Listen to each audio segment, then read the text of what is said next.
नमस्ते। आज हम एक ऐसी चीज के बारे में बात करने जा रहे हैं जो हम में से कई लोगों की जिंदगी का एक अहम हिस्सा है, और वो है कर्ज। पर यह सिर्फ पैसे लेने देने का मामला नहीं है। नहीं, इसके पीछे एक पूरा सिस्टम काम करता है, और अगर आप इसके नियमों को समझ गए तो ये आपके लिए बहुत फायदेमंद हो सकता है। हम सब अक्सर यही सोचते हैं, अरे लोन ही तो लेना है, इसमें क्या बड़ी बात है, ले लेंगे और फिर चुका देंगे, सिंपल। पर क्या ये वाकई इतना सीधा है? असल में इसके पीछे एक पूरी की पूरी व्यवस्था है, और अगर आपको इसके नियम नहीं पता तो ये आपके खिलाफ भी काम कर सकती है। ठीक है, तो चलिए बिल्कुल बेसिक से शुरू करते हैं। किसी भी तरह का लोन हो, चाहे वो घर के लिए हो, गाड़ी के लिए या पढ़ाई के लिए, उसे समझने के लिए हमें उसके 4 सबसे जरूरी हिस्सों को जानना होगा। बिल्कुल सीधे साधे शब्दों में कहें तो लोन एक वादा है।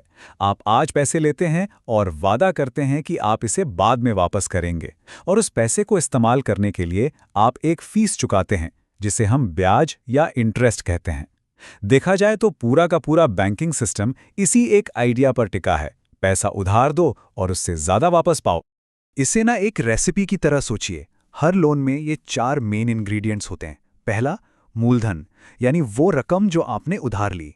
दूसरा, ब्याज दर, मतलब उधार लेने की कीमत। तीसरा, अवधि, यानी चुकाने के लिए मिला समय। और चौथा, भुगतान, यानी आपकी मासिक किश्त या ईएमआई। ये चारों चीजें मिलकर ही आपके लोन की पूरी कहानी तय करती हैं। अच्छा, तो इंग्रेडिएंट्स तो वही हैं, पर इनसे पकवान दो अलग-अलग तरह के बनते हैं। मतलब लोन मुख्य रूप से 2 अलग-अलग परिवारों में बटे होते हैं। चलिए देखते हैं कि वो क्या हैं। तो 2 मेन फैमिलीज हैं। एक है टर्म लोन। ये एक वन टाइम डील जैसा है। आपने घर या गाड़ी के लिए पैसा लिया, उसे किश्तों में चुकाया और बस लोन खत्म, खाता बंद। दूसरी तरफ है रिवॉल्विंग क्रेडिट, जिसका सबसे बढ़िया उदाहरण है क्रेडिट कार्ड। ये एक खुले खाते की तरह है। आप पैसे इस्तेमाल करते हैं, चुकाते हैं और फिर से इस्तेमाल कर सकते हैं। एक बार का सौदा है तो दूसरा एक चलता फिरता खाता। ज्यादातर लोग लोन लेते वक्त सिर्फ एक चीज पर ध्यान देते हैं, महीने की किश्त कितनी है। लेकिन उधार लेने की जो असली लागत है वो इस मासिक भुगतान में नहीं, बल्कि वक्त के साथ जमा होने वाले ब्याज में छिपी होती है। अब ये बात बहुत दिलचस्प है। क्या आपको पता है कि आपके लोन की हर किश्त का असर एक जैसा नहीं होता? जी हाँ, शुरुआत में आपकी मेहनत की कमाई का ज्यादातर हिस्सा कहीं और ही जा रहा होता है। इस प्रोसेस को कहते हैं एमोर्टाइजेशन, और इसे समझना बहुत बहुत ज़रूरी है, क्योंकि इसका मतलब ये है कि शुरुआती सालों में जो आप ईएमआई भर रहे हैं, उसका बड़ा हिस्सा आपके असल कर्ज को कम नहीं कर रहा, बल्कि वो तो सीधा बैंक की जेब में ब्याज के तौर पर जा रहा है। आप अपने असली कर्ज पर सेंध लगाना तो बहुत बाद में शुरू करते हैं। अब इस स्लाइड पर जो दिख रहा है वो हैरान करने वाला है। जरा सोचिए, अगर आपकी ईएमआई 10,000 रुपए है तो लोन की शुरुआत में शायद उसमें से 8,000 रुपए तो सिर्फ ब्याज भरने में चले गए, और सिर्फ 2,000 रुपए से आपका मूलधन कम हुआ। लेकिन जैसे जैसे समय बीतता है ये हिसाब बिल्कुल पलट जाता है, और आखिर में 8,000 रुपए मूलधन में जाते हैं और सिर्फ 2,000 ब्याज में। तो अब जब हम ये समझ गए हैं कि ये सिस्टम काम कैसे करता है, तो सवाल यह है कि इस खेल के नियमों को अपने फायदे के लिए कैसे इस्तेमाल किया जाए। चलिए इस पर बात करते हैं। देखिए, कर्ज से तेजी से छुटकारा पाने के कई तरीके हैं, पर उन सब के पीछे 3 ही मूल मंत्र हैं। पहला, ज्यादा पैसा चुकाओ, चाहे वो बोनस से हो या हर महीने बस थोड़ा सा ज्यादा। दूसरा, अपनी चुकाने की क्षमता बढ़ाओ, यानी या तो ज्यादा कमाकर या फिर खर्च घटाकर। और तीसरा, अपने कर्ज की लागत ही कम कर दो, जैसे कि कम ब्याज दर पर रीफाइनेंस करवा के। हर छोटा कदम आपको हजारों, यहां तक कि लाखों रुपए का ब्याज बचा सकता है। चलिए अब एक थोड़ी एडवांस स्ट्रैटेजी की बात करते हैं, डेट कंसोलिडेशन। ये एक बहुत ही ताकतवर टूल हो सकता है, लेकिन इसे इस्तेमाल करने से पहले इसके पैंचोक हमको समझना बहुत जरूरी है।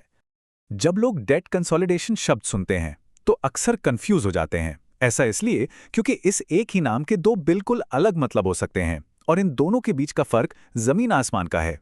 तो पहला तरीका है कंसोलिडेशन लोन। इसमें आप एक बड़ा लोन लेते हैं और उससे अपने सारे छोटे मोटे लोन और क्रेडिट कार्ड बिल चुका देते हैं।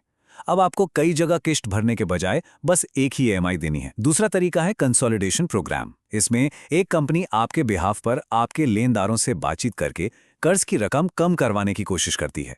आप उस कंपनी को पैसे देते हैं, लेनदारों को नहीं। तो कंसोलिडेशन लोन का सबसे बड़ा फायदा है सिंप्लिसिटी। कई भुगतानों की झंझट खत्म, सिर्फ एक ईएमआई।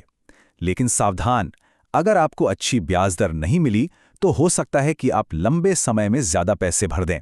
और सबसे बड़ा खतरा, आपने अपने जो क्रेडिट कार्ड खाली किए हैं उन्हें आप फिर से इस्तेमाल करना शुरू कर सकते हैं और खुद को पहले से भी गहरे कर्ज के जाल में फंसा सकते हैं। अब बात करते हैं प्रोग्राम की। हाँ, ये आपकी कुल कर्ज की रकम को कम कर सकता है, लेकिन ये रास्ता बहुत जोखिम भरा है। आपको अपने लेनदारों को पैसे देना बंद करने के लिए कहा जाएगा, जिससे आपका क्रेडिट स्कोर बर्बाद हो सकता है और आप पर केस भी हो सकता है। सच कहें तो ये एक आखिरी रास्ता है, सिर्फ उन लोगों के लिए जो दिवालिया होने की कगार पर हैं। तो बात घूम फिर कर एक ही जगह आती है। कर्ज एक सिस्टम है, और किसी भी सिस्टम की तरह अगर आप इसके नियम जानते हैं तो आप इसे अपने फायदे के लिए इस्तेमाल कर सकते हैं। सारी ताकत जानकारी में ही है। तो अब जब आप इस खेल के नियम जान गए हैं, एमोर्टाइजेशन से लेकर कंसोलिडेशन के अलग अलग तरीकों तक, असली सवाल ये है कि आप इस जानकारी का इस्तेमाल अपने फाइनेंशियल फ्यूचर को बेहतर बनाने के लिए कैसे करेंगे। ये खेल आपका है और अब गेंद आपके पाले में है।